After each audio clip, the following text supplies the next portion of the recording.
নমস্কার বন্ধুরা, মানবীর রান্নাঘরে আপনাদের সবাইকে স্বাগত জানাই। আমি আজকে আবার একটা রেসিপি নিয়ে চলে এসেছি আপনাদের কাছে। খুবই সিম্পল একটা রেসিপি, আপনারা অনেকেই হয়তো ঘরে এভাবে বানান, তা সেটাই শেয়ার করব। এগ ফ্রায়েড রাইস অত্যন্ত সুস্বাদু হয় খেতে।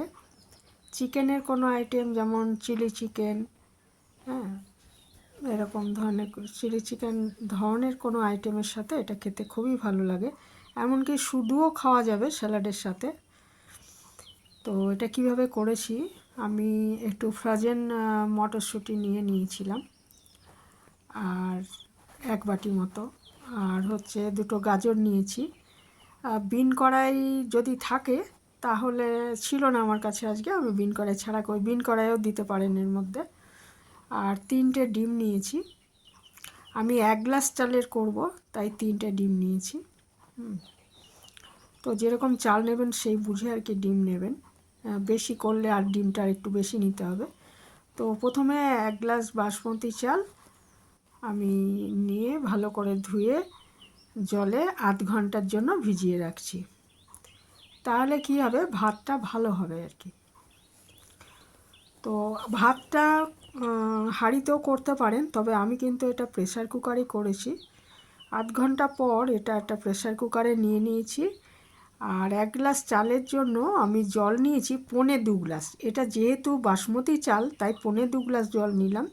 সাধারণ চাল হলে আমি এটা ভাত বানানোর জন্য নিতাম 2 গ্লাস জল। আর মটরশুঁটিটা আমি এর মধ্যে দিয়ে দিচ্ছি, তাহলে এটা একসঙ্গে সেদ্ধ হয়ে যাবে। আর একটাই মাত্র সিটি দেবো। একটাই মাত্র সিটি দিয়ে আমি ভাতটা করে নিয়েছি।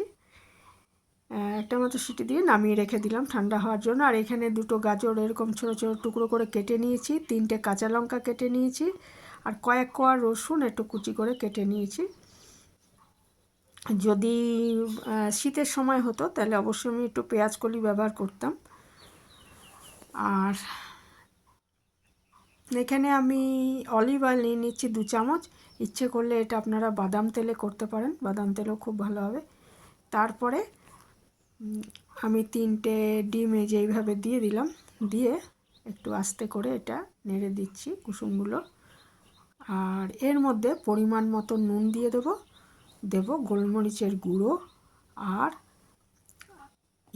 স্প্রিং অনিয়ন থাকলে কিছুটা কুচি দিতাম, যেহেতু নেই আমি সাধারণ এমনি পেঁয়াজ কুচি দিয়েছি একটু এর মধ্যে। গোলমরিচের গুঁড়ো দিয়ে দিয়েছি, ধরুন প্রায় 1 চামচ। আর তারপরে এটা একটু কম আছে একটু ভেজে নিচ্ছি, যেন পুড়ে না যায়, সেই জন্য কম আছে ভেজে নিচ্ছি। একটু নুন দিয়ে দিলাম এর মধ্যে। আর ভাতটা করার সময় কিন্তু ওতে আমি নুন দিইনি, ডিমটার মধ্যে নুন দিলাম। আর পরের সবজি যখন ভাজবো তখন নুন দেব,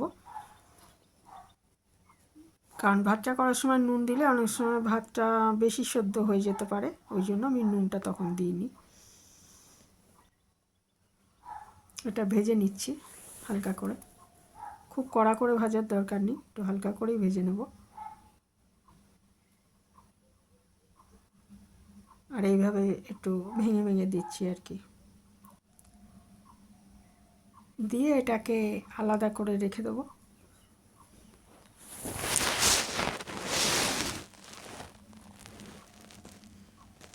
আর ওদিকে আমি গাজর কেটে ধুয়ে তো নিয়েছি, দেখালাম। আর 3টে কাঁচা লঙ্কা কুচি করে নিয়েছি। আর রসুন কুচি লাগবে অবশ্যই, কয়েক কোয়া রসুন ছোটো ছোটো টুকরো করে কেটে নিতে হবে। এটাই কিন্তু কাজু কিশমিশ ব্যবহার করা হয় না, আমরা নিরামিষ ফ্রাইড রাইসে কাজু কিশমিশটা ব্যবহার করি, এটার দরকার নেই। এই যে ভাতটা আমার হয়ে গেছে, আমি একটা কাঁটা চামচ দিয়ে এটা একটু নেড়ে দিচ্ছি, হাতা দিয়ে ঘাঁটলে ভেঙে যাবে চালগুলো, সেই জন্য, বা দল্লা পেকে যাবে, সেই জন্য আমি একটু কাঁটা চামচ দিয়ে ওটা নেড়ে দিলাম। আবার একটা অন্য কড়াই বসিয়ে দিয়েছি আমি, তার মধ্যে আমি আবার সাদা তেল, মানে আমি অলিভ অয়েল ব্যবহার করেছি, আপনারা ইচ্ছে করলে বাদাম তেল ব্যবহার করতে পারেন। মানে এমন তেল ব্যবহার করবেন, সাদা তেল, যেন গন্ধ না থাকে আর কি। সেরকম তেল একটু ব্যবহার করলে ভালো হয়। এটা তেলটা গরম হওয়ার পর আমি রসুন কুচিগুলো দিয়ে দিলাম, আর এটা একটু ভেজে নেব। রসুন কুচিটা মোটামুটি কাঁচা গন্ধটা চলে গেলেই এর মধ্যে আমি দিয়ে দেবো পেঁয়াজ কুচি। স্প্রিং অনিয়ন থাকলে অবশ্যই স্প্রিং অনিয়ন দেবেন, ভালো লাগবে। পেঁয়াজ কুচিগুলো দিয়ে দিলাম, দিয়ে ভেজে নিচ্ছি। এই সময় নুন দিয়ে দিলাম আমি হাফ চামচ মতো। যেরকম পরিমাণ আমি চাল করব সেই বুঝে একটু নুনটা দিয়ে দিতে হবে। ওদিকে ডিমের মধ্যে নুন আছে, আর পরে আমি সামান্য সয়া সস আর টমেটো সস ব্যবহার করব, সেই সসেও কিন্তু নুন থাকে, সেই বুঝে নুনটা আমাকে দিতে হবে। হ্যাঁ, আমি হাফ চামচ মতো এখানে নুন দিয়েছি। এই ধরনের ফ্রায়েড রাইসে কিন্তু মিষ্টি ব্যবহার করা হয় না।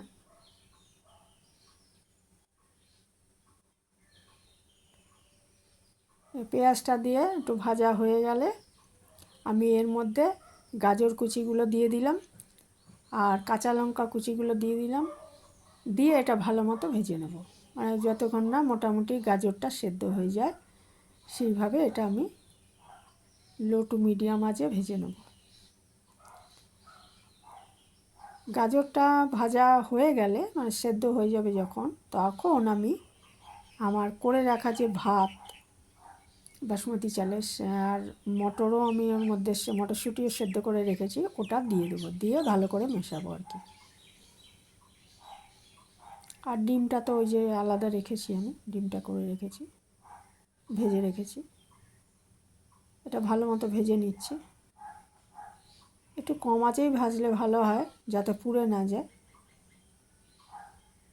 আমি কিন্তু অতিরিক্ত তেল ব্যবহার করিনি এতে, তেলটা একটু কম খাওয়াই ভালো।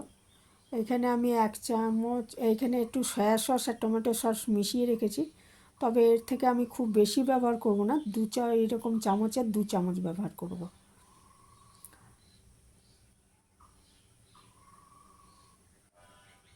এটা ভাজা হয়ে গেলে আমি এর মধ্যে, ভাজা প্রায় হয়েই এসছে,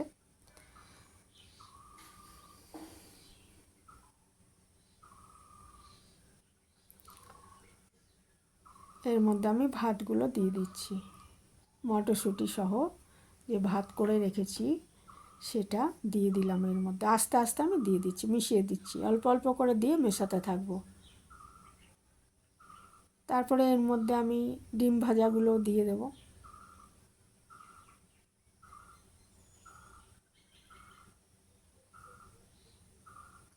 দিয়ে ভালো মতো মিশিয়ে নিচ্ছি। আস্তে আস্তে মেশাবেন যাতে ভেঙে না যায় ভাতগুলো। খুব হালকা হাতে আমি মিশিয়ে নিচ্ছি এগুলো।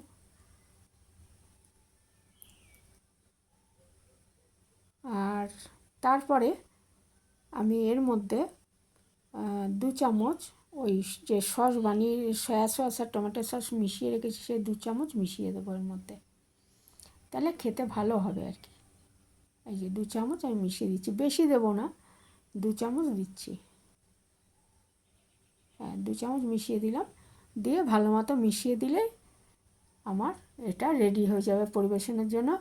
চিলি চিকেনের সাথে বা চিকেনের কোনো আইটেমের সাথে খুব ভালো লাগবে। চিকেন মাঞ্চুরিয়ান বা চিলি চিকেন এগুলোর সাথে এটা খেতে খুবই ভালো লাগবে। এমনকি এটা শুধু খেতেও কিন্তু, স্যালাডের একটু যদি নেওয়া যায় সাথে, শুধু খেতেও ভালো লাগবে, শুধুও খেয়ে নেওয়া যাবে আর কি। মানে 1 পট মিল হিসাবেও এটা ব্যবহার করা যায়। তো এই ছিল আমার আজকের খুবই সিম্পল রেসিপি, ঘরে থাকা কয়েকটা জিনিস দিয়ে এটা করা সম্ভব। মটরশুঁটি এখন না থাকলে বিন কড়াই দিয়ে দেবেন। যারা এই পর্যন্ত আমার সঙ্গে ছিলেন তাদের অসংখ্য ধন্যবাদ। এখানে শেষ করলাম, ভালো থাকবেন সবাই।